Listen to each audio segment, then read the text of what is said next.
The man swung his axe, and to everyone's shock, he uncovered a wall of corpses.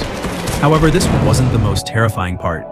What made it truly horrifying was that this wasn't a movie special effect but a real-life event.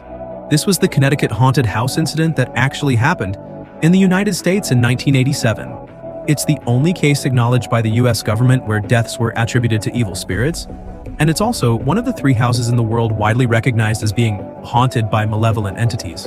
What exactly transpired in that haunted house back then? In 1987, in a remote small town in America, a boy named Matt was diagnosed with a terminal illness. To pay for his treatment, his family spent almost all of their savings. To make it easier for Matt to receive chemotherapy, his mother rented a house near the hospital. Strangely, despite the house's prime location, the rent was exceptionally cheap. The mother was a bit puzzled, but considering her son's condition, she didn't think too much about it and moved in with her son that very night.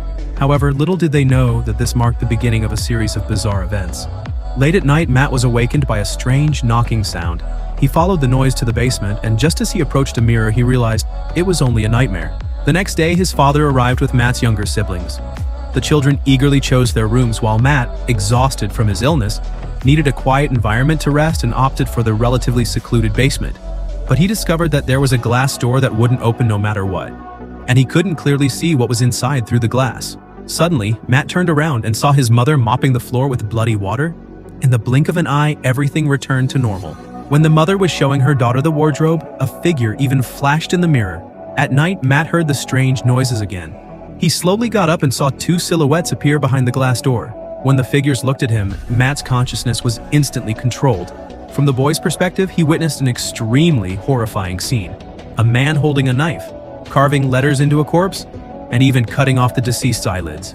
Matt was so scared that he immediately woke up.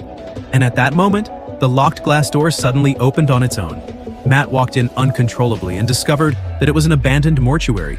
Then, as everyone began to say grace before the meal, as soon as Matt closed his eyes, eerie things happened again.